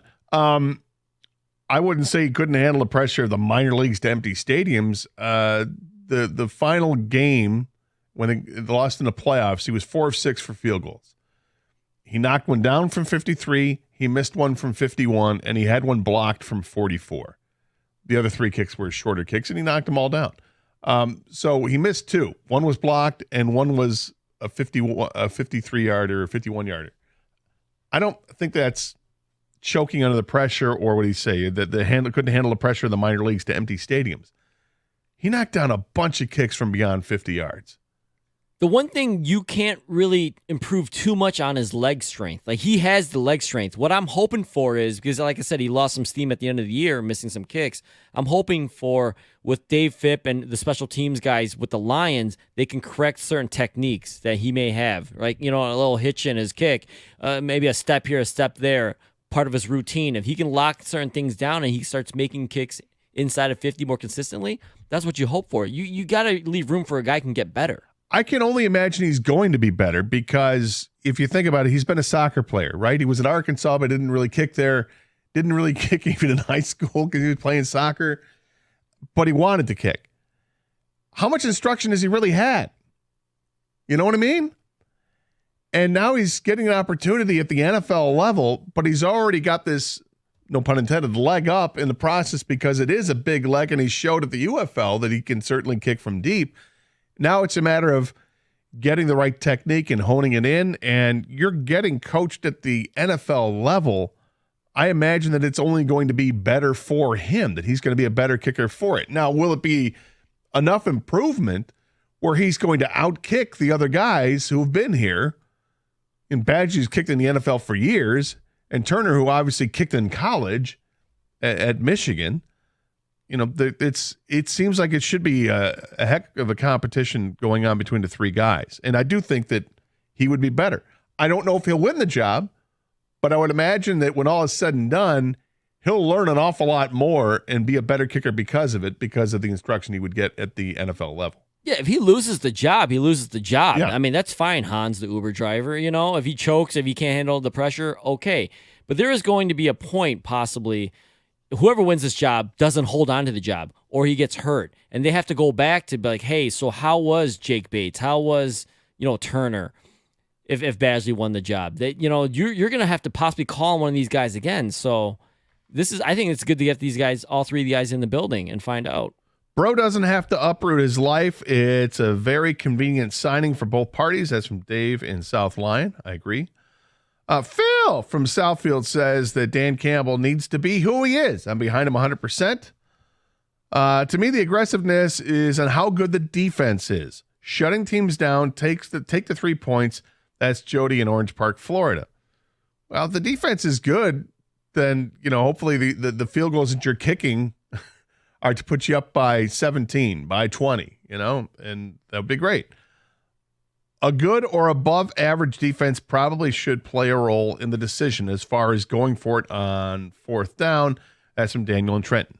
I agree. I think there's two things that go into it. One, your confidence in the kicker. Two, your confidence in the defense. And I'm hopeful that there's going to be even more confidence in the defense because of the additions that they've made this offseason. You got all new corners. You've added some more bodies to the defensive line. And you've got linebackers that are still pretty young in this league and should be on the upward trajectory of their careers. 248-539-9797. MG is in Troy. Welcome to 97 on the Ticket. Hey, MG. Hans, Booby, I'm your white knight. Tell that to Hans, the Uber driver, please.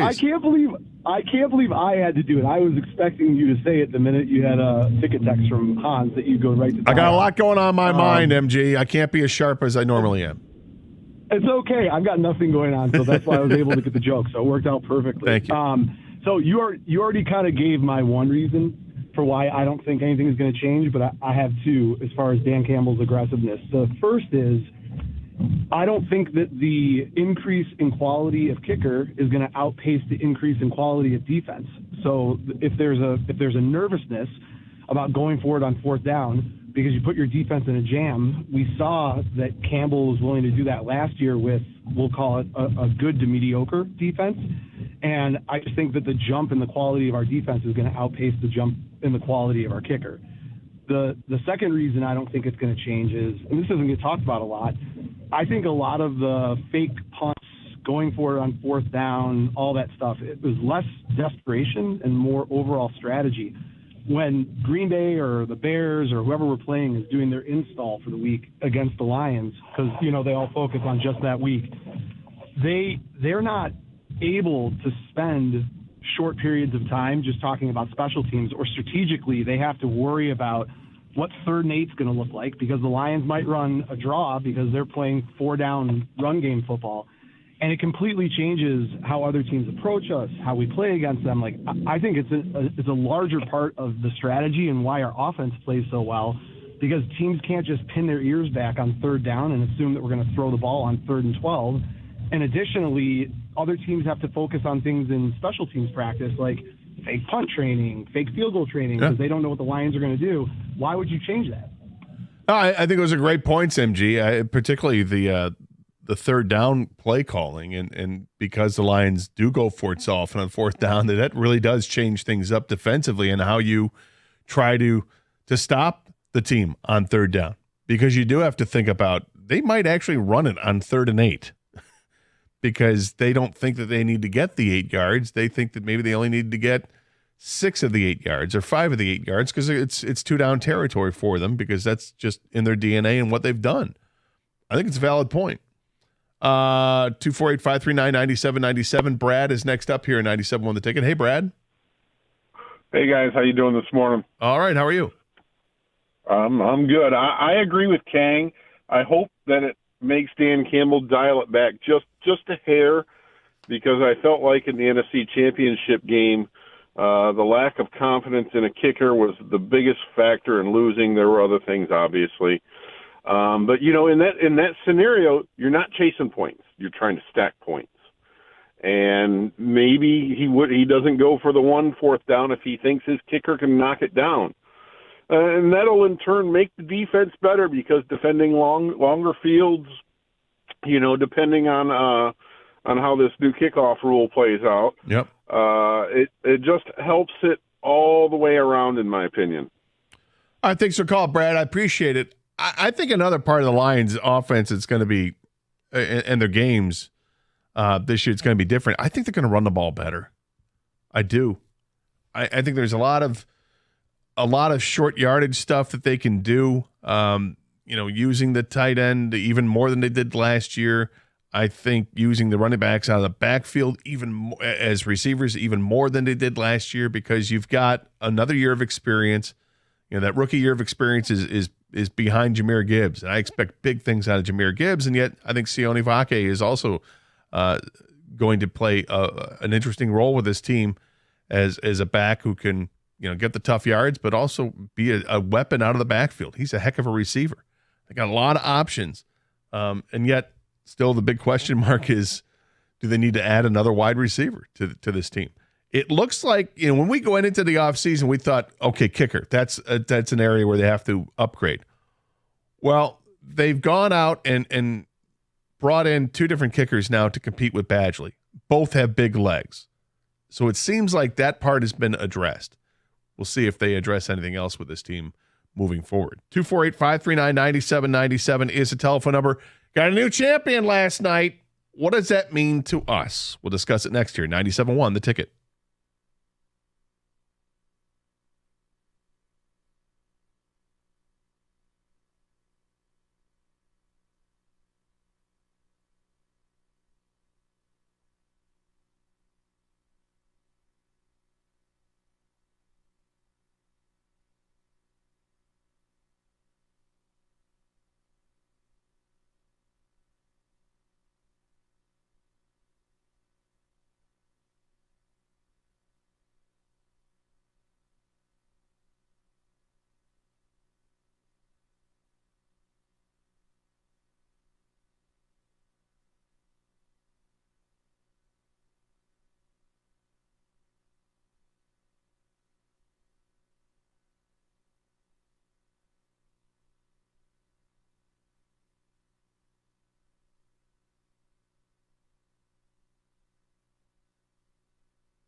Brought to you by Precision Garage Doors of Southeast Michigan. Michigan Panthers standout kicker Jake Bates is officially a Lion. He inked a 2-year, $1.98 million deal. $150,000 is guaranteed, plus an additional $100,000 signing bonus. Bates was 17 for 22 on field goals in the UFL in the regular season. He drilled 3 60-plus 60-yarders as well. Saginaw native Spencer Swellenbach makes the start of the mound for the Braves tonight against the Tigers. Atlanta beat writer Justin Toscano has more.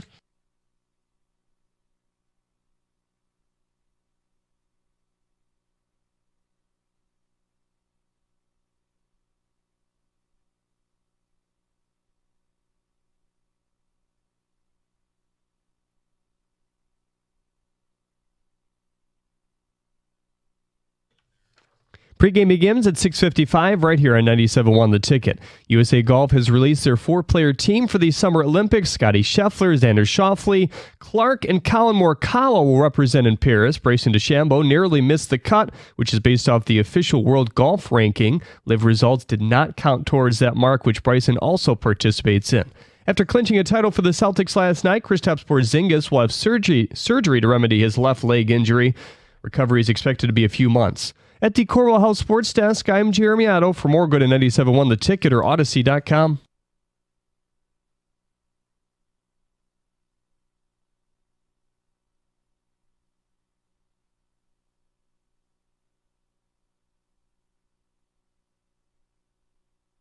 All right, welcome back to the Karsch and Anderson program. Those of you that missed the top of the show, we had an update on Doug. He did actually make it home, barely,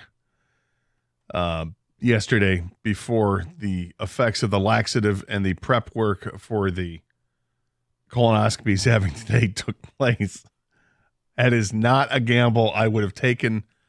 I live a heck of a lot closer, Kang, and I'm not sure I would have taken that gamble.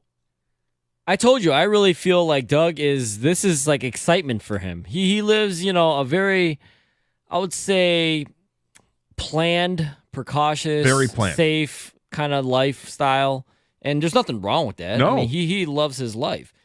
I think this added a little excitement to him. He's like, you know what? Let's see if I can make it home in an hour without having to destroy the insides of my car. Think about how do you add spice to your life? Write a book. Chapter 1.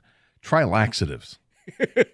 Well, we know Doug is not going to use drugs or anything. No, this is the closest thing. All right, I'll take this pill, and because the doctor told me to. Yeah, well, it was instructed, and we'll see how long it takes to. Oh, there it is. Because who wants this? I was talking to Kenny after the show. We're like, why do this to yourself? This is one of the biggest fears anyone has. Right, dude. Everyone's been to that point where they're driving and they're clutching their steering wheel and they're bent over and you're breathing exercises. Right. Yeah. You're curling your toes. You're doing whatever. You're not sure if what you're about to release is going to be gaseous in form or not. I mean, that's a risk in itself, right? Exactly. You're like, did I just buy myself an extra 2 minutes or am I now impending I have to pull over before I sauce my pants? I mean, these are issues. He took the gamble. And for him, it paid off, barely. He said he just made it home before everything started to go all dumb and dumber, toilet scene on him. And good for him. I'm glad he made it. Part of me wishes that he did have to pull over. He talked about pulling over in the construction zone where there's a porta-john and trying to use the construction zone porta-john, which is so risky because you never know if the thing's locked. Are the construction workers, are they going to be cool with that? Or Probably. Occupado. Yeah, Occupado was the other one. Like you go in there, does the dude that's already there? Like, hey, I'm in. Gonna be a minute, brother. Anyway, he's fine. I'm sure he'll have all the details tomorrow on the program. Meanwhile, it's Kang and I holding down the fort. We're talking about the Jake Bates signing. It's official. It's a 2-year deal worth just under $2 million, but really it's a $150,000 tryout. There's $150,000 guaranteed. So it's a tryout. If he makes the team, great. And how do you think that's going to affect the aggressiveness of Dan Campbell moving forward? I think it could very well have an effect. Don't know if it's a huge effect, but I definitely will have an effect because of frankly, you could have confidence in a kicker. And it sounds awful because it makes everybody's assuming that was the case. They just didn't have confidence in Badgley. They didn't have confidence in Badgley. And I'm sure Dan Campbell would disagree with that publicly, but watching what we had on the field, But didn't Dave Phipp even say during late in the season, he's like, I'm surprised nobody asked me about this?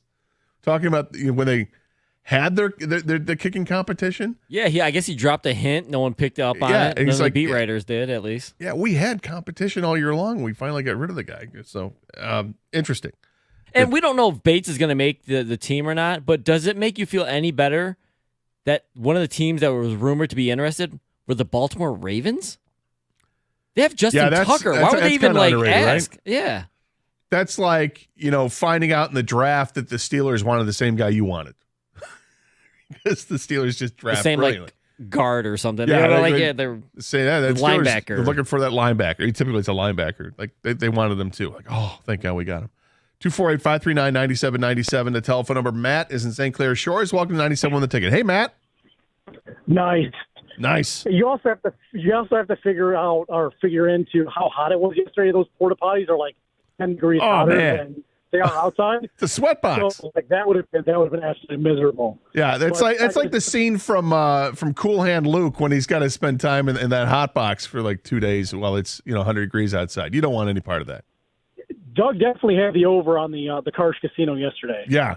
So I think Jake Bates or any decent kicker, he's going to help us in the fourth and mediums. Like, let's say it's like 4th and 7 from the 35. Like, it's kind of a 50-50-ish. But with us going against the number one team in the other conferences, that's going to be helpful. We're going to need those 3 points because scoring. I think we're going to have scoring as more of a premium this year with better defenses and better competition. So I think that shouldn't we is going to be solved by let's just send out the kicker, make sure we get the 3 points here, and not have to worry about what's going on and like that swing of momentum that you give the ball right on the other side of midfield, and then you're kind of defending a short field. Yeah, I like, and thanks for the call, man. I appreciate it. I think this is it's a no-brainer signing. Makes all the sense in the world, and if it works out, then you have even more options at your disposal. You can try to kick that 57-yard field goal, or you're still making the other team guess what's going to happen. But I think that the defense being improved is the other big factor in what decision making will take place. 248-539-9797 is a telephone number. All right, so last night NBA season came to a close with the new finals champion being crowned, and that was the Boston Celtics. For the 18th time they've won a NBA championship. Get tired of seeing Boston host parades because their teams win, whether it's the Celtics or the Patriots or the Bruins or the Red Sox. We're all very annoyed by that. And it's been a minute since we've seen that same kind of coronation take place here in Detroit. You have to go back to 2008 when the Red Wings won the Stanley Cup. Obviously, the Tigers went to the World Series in 2012 but didn't win. And playoffs have been very fleeting for our teams really since that moment. We've seen a few teams make the playoffs since then, not with a whole lot of success until last year's Detroit Lions team. And King, you had a kind of a revelation with watching this unfold last night. I know you're a big NBA guy and you're watching for NBA reasons, but something else kind of crept into your mind. Yeah, you're right. I am a big basketball fan, so I just enjoy watching that in general. But I'm also a big fan in the coronation of the season ending, the pageantry of handing over a trophy to a champion. I'm going to watch the Stanley Cup Finals for that reason as well. I'll end up watching the World Series, at least one of the, a game that's possible clinching the championship. And it made me realize that with the Pistons being so far away, the Red Wings, we're not sure what this offseason is going to bring, but they didn't make the playoffs again. The Tigers, it looks like they're in a full rebuild at this point. The Lions are not only our best hope, but they almost, for my sanity, they have to make it to the Super Bowl. I need to see real success. I don't want to just be in the dance. I want to be the belle of the ball. I want to be the one that everyone's looking at the end. I want to be that. Those moments are so great at the end of the year. You want to be the pretty girl. I watched it last night. I was rooting against the Mavs because of, I told you guys in the beginning, just the Luka issue and all that stuff. But because he's tough to root for. He's complaining nonstop, and that didn't stop last night. I don't like Boston, the city. I don't like the fans. I ironically don't really have anything against the players, though. I like Tatum. I like Jaylen Brown. Right. But I wasn't cheering when they won yesterday, but I just like watching the commissioner hand over a trophy, the confetti. I think all that is cool. But that's I didn't celebrate. I want that for us, Gator. I want that for you. I want that for me. I want that for everyone listening. I want success, ultimate success for us. And I just really, I don't know it's not like do it or else, but I really need the Lions to make it to the Super Bowl this year. I need to be in the dance, man, the big dance. Well, it definitely feels like we're putting all our eggs in the basket of the Detroit Lions because of what's going on with our other 3 professional teams. With the Pistons, good God. I mean, just look at the NBA Finals. You watched what happened there. And Dallas had a great run. People didn't think Dallas was going to be in the finals. They were in the final, right? Was not a repeat for Denver. Here comes Dallas, and they deserve to be there. And then they ran into the buzzsaw that was the Boston Celtics. I am exactly like you with this Boston team. I cannot stand Boston teams, but I have nothing against those players. Nothing. Like, it's not before when we were Pistons competing with the Celtics when I was growing up. Yeah, and, you could find guys on that team. Kevin McHale, right? And Danny Ainge. Hate him.